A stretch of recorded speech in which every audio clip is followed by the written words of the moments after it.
একদিন দুজন লোক এক বালককে টেনে ধরে হযরত ওমর রাদিয়াল্লাহু আনহুর দরবারে নিয়ে আসলেন। হযরত ওমর রাদিয়াল্লাহু আনহু তাদের কাছে জানতে চাইলেন, ব্যাপার কি? কেন তোমরা একে এভাবে টেনে আনছো? তারা বলল, এই বালকটি আমাদের পিতাকে হত্যা করেছে। ওমর রাদিয়াল্লাহু আনহু বালককে বললেন, তুমি কি সত্যিই তাদের পিতাকে হত্যা করেছো? বালকটি বলল, হ্যাঁ, আমি তাদের বাবাকে হত্যা করেছি, তবে তা ছিল দুর্ঘটনাবশত।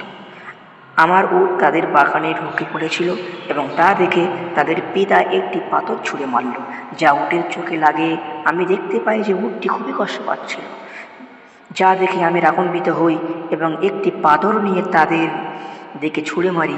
পাথরটি তার মাথায় লাগে এবং সে মারা যায়। ওমর রাদিয়াল্লাহু আনহু দু ভাইকে বললেন, তোমরা কি এ বালককে ক্ষমা করবে? তারা বলল, না, আমরা তার মৃত্যুদণ্ড চাই। হযরত ওমর রাদিয়াল্লাহু আনহু বালকটির কাছে জানতে চাইলেন, তোমার কি কোনো শেষ ইচ্ছা আছে?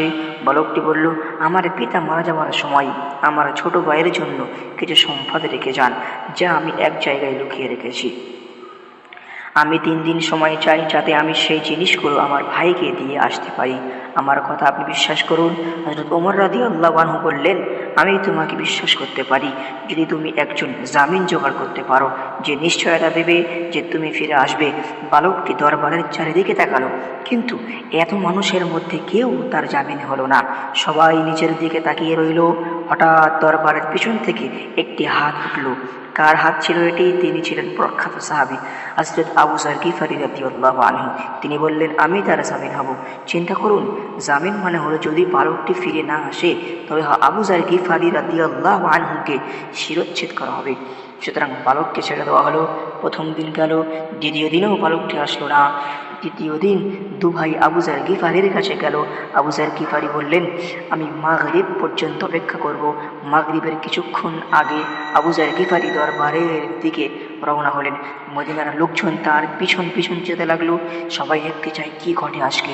আবু যর গিফারী একটি বালকের ভুলের কারণে আজ জীবন দিচ্ছেন। হঠাৎ আজানের কিছুক্ষণ আগে বালককে দৌড়ে আসলো। লোকেরা সবাই অবাক হলো। হযরত ওমর রাদিয়াল্লাহু আনহু বললেন, হে বালক, তুমি কেন ফিরে এসেছো? আমি তো ধরার জন্য তোমার পিছনে কোনো লোক পাঠাইনি। কোন জিনিস তোমাকে ফিরিয়ে আনলো?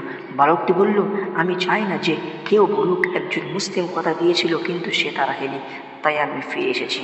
ওমর রাদিয়াল্লাহু আনহু আবু যর গিফারীকে বললেন, হে আবু যর, তুমি কেন এই বালকের জামিন হলে? আবু যর গিফারী বললেন, আমি দেখলাম একজন মুসলমানের সাহায্য প্রয়োজন।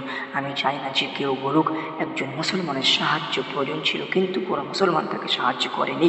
এই কথা শুনে অভিযোগকার দুই ভাই বলল, আমরাও চাই না যে কেউ বলুক একজন মুসলমান ক্ষমা চেয়েছিল কিন্তু অন্য মুসলিম তাকে ক্ষমা করেনি।